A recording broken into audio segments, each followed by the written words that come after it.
നമസ്കാരം മലയാളത്തിലേക്ക് സ്വാഗതം. ഇന്ത്യൻ വിപണിയിൽ ഇന്ന് ബാങ്കിംഗ് ഓഹരികളിൽ വീണ്ടും വലിയൊരു സെൽ ഓഫ് നിങ്ങൾ കണ്ടിരിക്കും. വെള്ളിയാഴ്ച 1200 പോയിന്റ് ഇടിഞ്ഞതിന് പിന്നാലെയാണ് ഇന്ന് വീണ്ടും 1600 പോയിന്റിലധികം കൂപ്പുകുത്തിയത്. നിഫ്റ്റി ബാങ്കിലെ 14 ഓഹരികളും PSU ബാങ്ക് സൂചികയിലെ 12 ഓഹരികളും സെല്ലിംഗ് പ്രഷർ ഫേസ് ചെയ്തു. ഇപ്പോൾ ബാങ്ക് നിഫ്റ്റി അതിന്റെ ഓൾ ടൈം ഹൈ ആയ 61,764 നിന്നും 16% താഴെയാണ്. മാർക്കറ്റിന്റെ നെഗറ്റീവ് സെന്റിമെന്റ്സ് മാത്രമല്ല ബാങ്കിംഗ് ഓഹരികൾ ഇടിയാൻ കാരണം. RBI ഇപ്പോൾ ബാങ്കുകൾക്ക് തിരിച്ചടിയായേക്കാവുന്ന ഒരു പ്രഖ്യാപനം കഴിഞ്ഞ ദിവസം നടത്തി. അതായത് ഏപ്രിൽ 10-നകം ശതകോടിക്കണക്കിന് ഡോളറിന്റെ ആർബിട്രേജ് പൊസിഷനുകൾ ഒഴിവാക്കാൻ ബാങ്കുകൾക്ക് നിർദ്ദേശം നൽകിയിരിക്കുകയാണ്. ഓരോ പ്രവൃത്തി ദിവസത്തെയും അവസാനത്തിൽ ബാങ്കുകളുടെ നെറ്റ് ഓപ്പൺ പൊസിഷനുകൾ $100 മില്യൺ കൂടാൻ പാടില്ല എന്നാണ് പുതിയ നിർദ്ദേശം.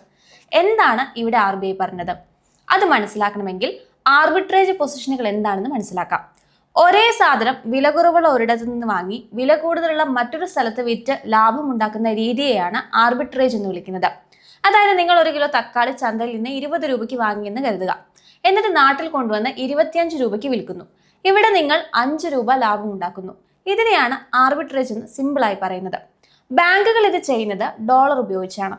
അതിനായി ബാങ്കുകൾ ഓൺഷോർ മാർക്കറ്റിൽ അഥവാ ഇന്ത്യൻ മാർക്കറ്റിൽ നിന്ന് കുറഞ്ഞ ഡോളർ വാങ്ങുകയും എന്നിട്ട് അത് വിദേശത്തുള്ള വിപണിയിൽ എന്ന് വെച്ചാൽ ഓഫ് ഷോർ അല്ലെങ്കിൽ NDF മാർക്കറ്റിൽ ഉയർന്ന നിരക്കിൽ വിൽക്കാൻ കരാർ ഒപ്പിടുകയും ചെയ്യുന്നു.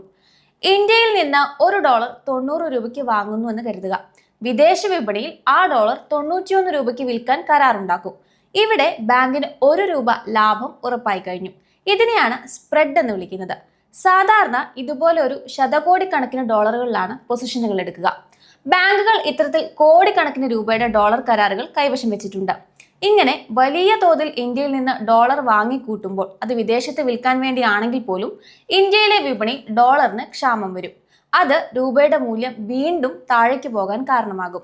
അതുകൊണ്ട് രൂപയുടെ മൂല്യം വല്ലാതെ ഇടിയുന്നത് തടയാൻ ഇത്തരം വലിയ പന്തയങ്ങൾ അല്ലെങ്കിൽ വലിയ ഇടപാടുകൾ കുറയ്ക്കാൻ RBI ബാങ്കുകളോട് ആവശ്യപ്പെട്ടിരിക്കുന്നു. ഏപ്രിൽ 10-നകം ഈ ഇടപാടുകൾ അവസാനിപ്പിക്കേണ്ടി വരുന്നത് കൊണ്ടാണ് ബാങ്കുകൾക്ക് ഇപ്പോൾ നഷ്ടം സംഭവിക്കുന്നത്. നിങ്ങൾ ലാഭം ഉണ്ടാക്കിക്കോളൂ, പക്ഷെ ഒരാൾക്ക് $100 മില്യൺ ഇങ്ങനെ വാങ്ങി വെക്കാൻ പറ്റില്ല എന്നാണ് RBI ഇപ്പോൾ പറഞ്ഞിരിക്കുന്നത്. പെട്ടെന്ന് ഈ കരാറുകൾ അവസാനിപ്പിക്കേണ്ടി വരുമ്പോൾ ബാങ്കുകൾക്ക് വിദേശ വിപണിയിൽ കിട്ടാനിരുന്ന ആ ഉയർന്ന ലാഭം നഷ്ടമാകും.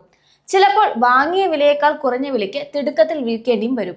ഇതാണ് ഏകദേശം 4000 കോടി രൂപയുടെ നഷ്ടം ബാങ്കുകൾക്ക് ഉണ്ടാക്കാൻ പോകുന്നത്. ചുരുക്കത്തിൽ ഉറപ്പായ ലാഭം കിട്ടുമെന്ന് കരുതി ബാങ്കുകൾ വെച്ചിരുന്ന ഡോളർ കച്ചവടം RBIയുടെ കർശന നിയമം മൂലം നഷ്ടത്തിലാകുമെന്ന് സാരം. സാധാരണയായ ബാങ്കുകൾക്ക് അവരുടെ ടയർ 1 മൂലധനത്തിന്റെ 25% വരെ നെറ്റ് ഓപ്പൺ പൊസിഷനുകൾ നിലനിർത്താൻ അനുവാദമുണ്ട്. എന്നാൽ ഗ്രോസ് പൊസിഷനുകൾക്ക് നിയന്ത്രണങ്ങൾ ഉണ്ടായിരുന്നില്ല. ഇപ്പോൾ ഓൺഷോർ വിപണിയിലെ പൊസിഷനുകൾ $100 മില്യൺ കുറയ്ക്കേണ്ടി വന്നതോടെ ഇരു വിപണികളിലും വലിയ തോതിലുള്ള പിൻവാങ്ങൽ അഥവാ അൺവൈൻഡിങ് നടക്കുകയാണ്. ബാങ്കർമാർ പറയുന്നതനുസരിച്ച് ഏകദേശം $40 ബില്യൺ പൊസിഷനുകൾ ബാങ്കുകൾക്ക് ഒഴിവാക്കേണ്ടി വരുമെന്നാണ്. ഓഫ് ഷോർ വിപണിയും ഓൺഷോർ വിപണിയും തമ്മിലുള്ള വ്യത്യാസം 1 രൂപയായി വർദ്ധിച്ചാൽ സ്വകാര്യ പൊതുമേഖലാ വിദേശ ബാങ്കുകൾക്ക് മൊത്തത്തിൽ 4000 കോടി രൂപയുടെ മാർക്ക് ടു മാർക്ക് നഷ്ടം സംഭവിച്ചേക്കാം. ഇത് സാമ്പത്തിക വർഷത്തിന്റെ അവസാനമായതിനാൽ തന്നെ ഈ നഷ്ടം ബാങ്കുകളുടെ നിലവിലെ ലാഭനഷ്ട കണക്കുകളെയും ബാധിച്ചേക്കാം. ക്ലയന്റുകൾക്ക് ഇത്തരത്തിലുള്ള പരിധികൾ ഇല്ലാത്തതിനാൽ ബാങ്കുകൾ തങ്ങളുടെ പൊസിഷനുകൾ ഏറ്റെടുക്കാൻ ക്ലയന്റുകളെ സമീപിച്ചേക്കാമെന്ന് വിദഗ്ധർ ഇപ്പോൾ കരുതുന്നുണ്ട്. റിസർവ് ബാങ്ക് ഓഫ് ഇന്ത്യയെ ഈ നടപടി സ്വീകരിക്കാൻ പ്രേരിപ്പിച്ചത് വിവിധ വശങ്ങളിൽ നിന്ന് രൂപ നേരിടുന്ന കടുത്ത സമ്മർദ്ദമാണ്. ക്രൂഡ് ഓയിൽ വില കുതിച്ചുയരുന്നതും ഗൾഫ് യുദ്ധം ഉടൻ അവസാനിക്കില്ലെന്ന ആശങ്കയും കാരണം രൂപയുടെ മൂല്യം പ്രധാനപ്പെട്ട പല ഘട്ടങ്ങളും വേഗത്തിൽ പിന്നോട്ട് താഴേക്ക് പോയി. ഇറാൻ യുദ്ധവുമായി ബന്ധപ്പെട്ട എണ്ണവില വർധനവും വിപണിയിലെ അനിശ്ചിതത്വവും കാരണം ഓഫ് ഷോർ ഓൺഷോർ വിപണികൾ തമ്മിലുള്ള വ്യത്യാസം ഗണ്യമായി വർദ്ധിക്കുകയും ചെയ്തു. കഴിഞ്ഞ 1 മാസത്തിനിടെ രൂപയുടെ മൂല്യം 4% ഇടിഞ്ഞ് ഡോളറിന് ഏകദേശം 94 രൂപ എന്ന നിലയിലെത്തിയ സാഹചര്യത്തിലാണ് ഈ ഇടപെടൽ. ഇന്ത്യൻ ഓഹരി വിപണിയിൽ നിന്ന് $11 ബില്യൺ ബോണ്ട് വിപണിയിൽ നിന്ന് മാർച്ചിൽ മാത്രം റെക്കോർഡ് തുകയായ $1.6 ബില്യൺ പിൻവലിക്കപ്പെട്ടത് രൂപയുടെ മൂല്യം വീണ്ടും കുറയാൻ കാരണമായി. ഈ സാമ്പത്തിക വർഷം രൂപയുടെ മൂല്യം ഏകദേശം 10% ഇടിഞ്ഞിട്ടുണ്ട്. ഗൾഫ് യുദ്ധം ആരംഭിച്ചതിനു ശേഷം മാത്രം 3.5% മൂല്യത്തകർച്ചയുണ്ടായി. 2025 ഏപ്രിൽ 1-ന് ഡോളറിന് 85 രൂപ 57 പൈസ എന്ന നിലയിലായിരുന്ന രൂപ യുദ്ധം തുടങ്ങുന്നതിന് മുൻപ് തലേ ദിവസമായ ഫെബ്രുവരി 27-ഓടെ 90 രൂപ 98 പൈസയിലേക്ക് താഴുകയും കഴിഞ്ഞ വെള്ളിയാഴ്ച റെക്കോർഡ് താഴ്ന്ന നിരക്കായ 94 രൂപ 84 പൈസയിലേക്ക് എത്തുകയും ചെയ്തിരുന്നു. RBIയുടെ നീക്കം രൂപയ്ക്ക് താൽക്കാലികമായ ആശ്വാസം നൽകുമെങ്കിലും കറൻസിയുടെ ഭാവി ഗതിയെക്കുറിച്ച് വ്യാപാരികൾ ജാഗ്രത പാലിക്കുന്നുണ്ട്. ഈ നടപടി നടപ്പാക്കുന്നതിനാൽ ഇളവ് വേണമെന്ന് ബാങ്കിംഗ് മേഖല റിസർവ് ബാങ്കിനോട് ആവശ്യപ്പെട്ടിട്ടുണ്ട്. നിലവിലുള്ള കരാറുകളെ ഇതിൽ നിന്ന് ഒഴിവാക്കാനും പുതിയ കരാറുകൾക്ക് മാത്രം നിയന്ത്രണം ഏർപ്പെടുത്താനും RBI ആലോചിക്കുന്നുണ്ട് എന്ന് തന്നെയാണ് ഇപ്പോൾ റിപ്പോർട്ടുകൾ വരുന്നത്. മാത്രമല്ല, വിദേശ വിനിമയ വിപണിയിലെ പെട്ടെന്നുള്ള മാറ്റങ്ങൾ ഒഴിവാക്കാനും ബാങ്കുകളുടെ മാർക്ക് ടു മാർക്ക് നഷ്ടം കുറയ്ക്കാനും ഏപ്രിൽ 10 എന്ന സമയപരിധി നീട്ടി നൽകുന്ന കാര്യവും RBI പരിഗണിച്ചേക്കാം. $100 മില്യൺ നെറ്റ് ഓപ്പൺ പൊസിഷനുകളുള്ള മിക്ക വലിയ ബാങ്കുകളും ഇടത്തരം ബാങ്കുകളും ഈ നിർദ്ദേശം പാലിക്കുന്നതിനായി ഡോളർ വിറ്റഴിക്കാൻ സാധ്യതയുണ്ട്. ആർബിട്രേജ് പൊസിഷനുകൾ ഒഴിവാക്കാനുള്ള ഈ തിരക്ക് ഓൺഷോർ വിപണിയിൽ ഡോളർ വിൽപ്പനയുടെ ഒരു തരംഗത്തിന് തന്നെ കാരണമാകും.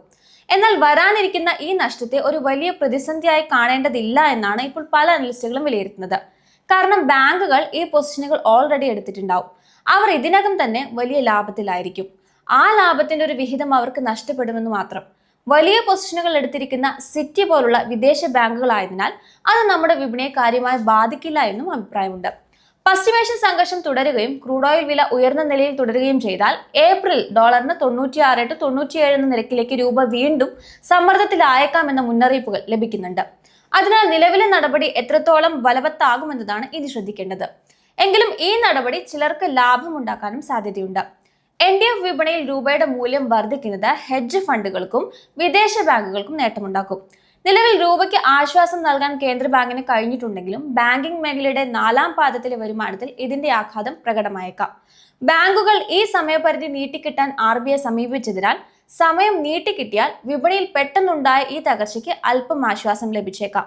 എങ്കിലും ഇറാൻ യുദ്ധം തുടരുകയും എണ്ണവില ഉയർന്നു തന്നെ നിൽക്കുകയും ചെയ്താൽ രൂപയ്ക്കും ബാങ്കിംഗ് മേഖലയ്ക്കും വരും ദിവസങ്ങളിലും സമ്മർദ്ദം തുടരാനുള്ള സാധ്യതയുണ്ട്.